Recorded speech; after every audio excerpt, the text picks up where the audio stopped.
सामाइन हज़रात अस्सलाम वालेकुम रहमतुल्लाहि व बरकातहू। बेहयाई और फहाश से बचने का तरीका मुलाहजा फरमाएं।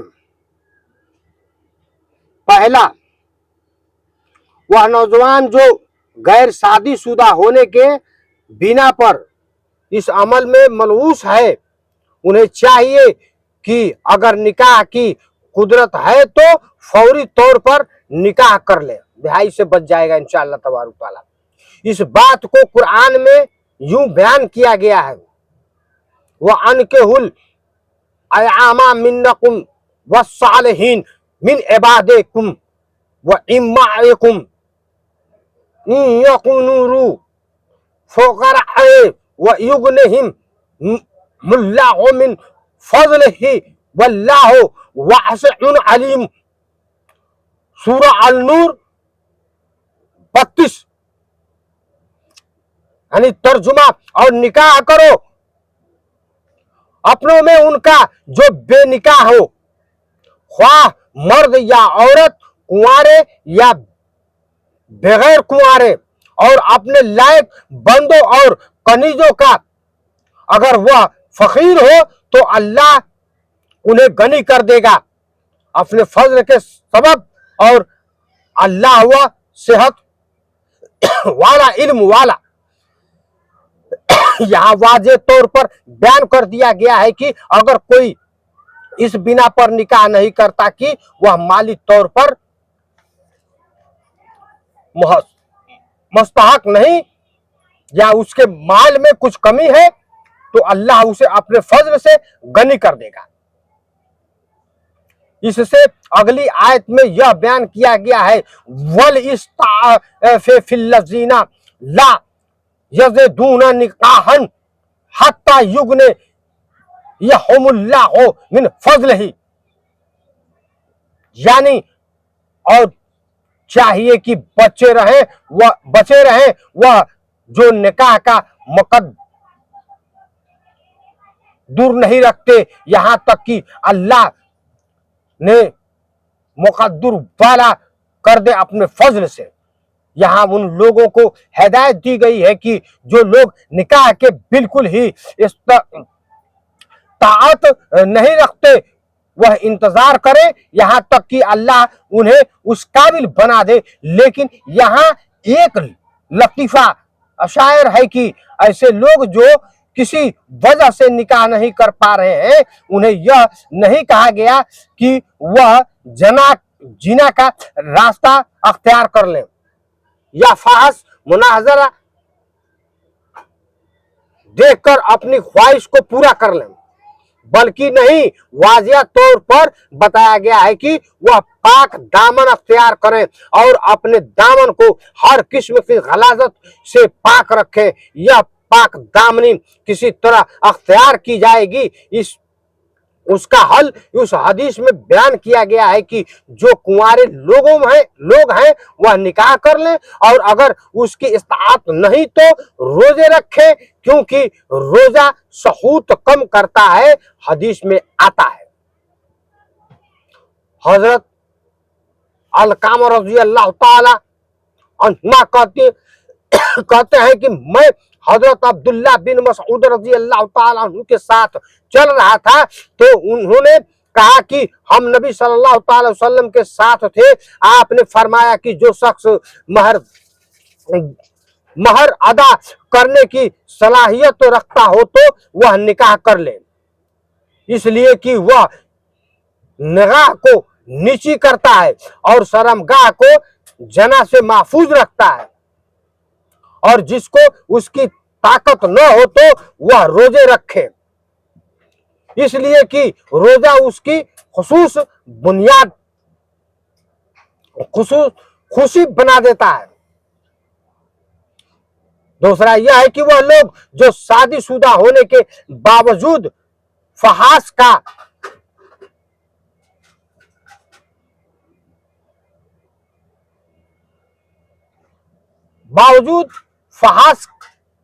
का लरी चीज इस्तेमाल करते हैं, उन्हें चाहिए कि अपने शरीक हयात की कदर करें और अपनी जिनसी लज्जत को वहीं तक महदूद करें।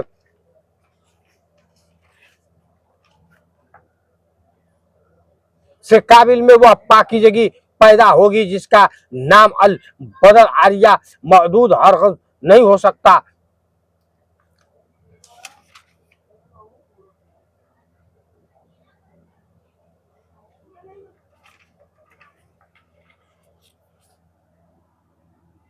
हदीस पाक में है कि हजरत जाबिर रज़ी अल्लाह ताला अन्हु से रिवायत है कि रसूल अकरम सल्लल्लाहु अलैहि वसल्लम ने एक औरत को देखा तो आप सल्लल्लाहु अलैहि वसल्लम ने अपने बीवी जैनब रज़ी अल्लाह ताला अन्हा के हाजत पूरी फरमाई। फिर आप सहाबा रज़ी अल्लाह ताला अन्हुम के तरफ तशरीफ ले गए तो फरमाया कि नामहरूम औरत शैतान की शक्ल में सामने आती है और शैतानी सूरत में पीठ फेरती है।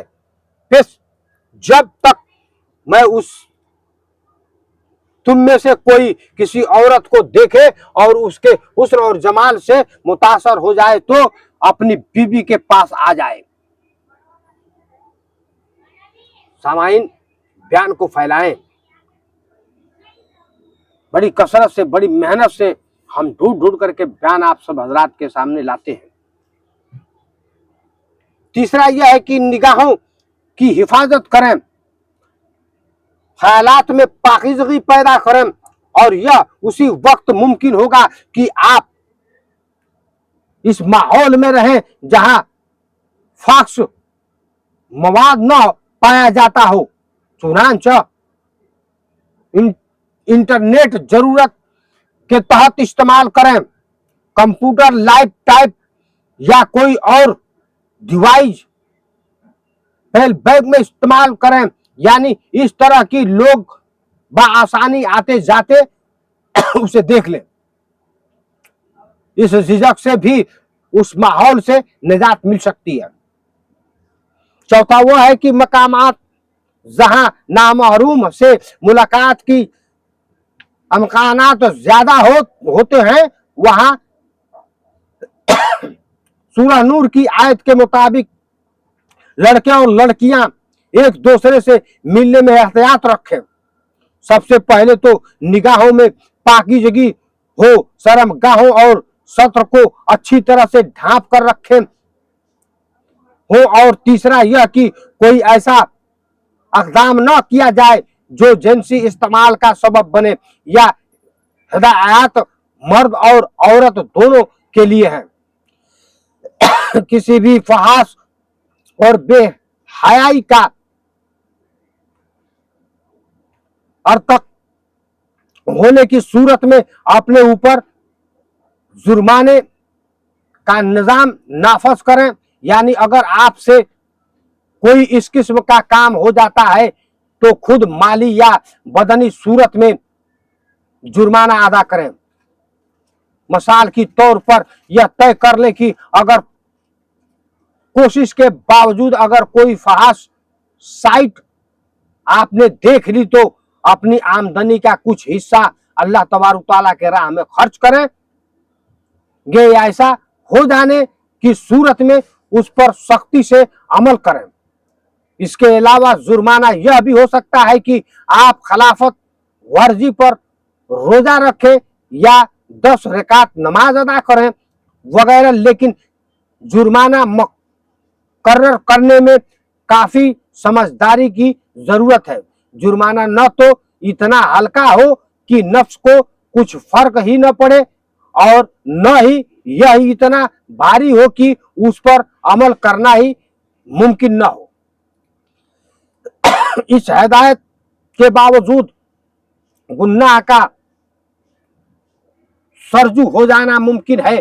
चुनांचे अगर कभी हयादारी की खिलाफ वर्जी हो जाए तो असाब पर काबू रखें। ऐसी सूरत में शैतान यह बात सिखाता है कि अब तू गुनाह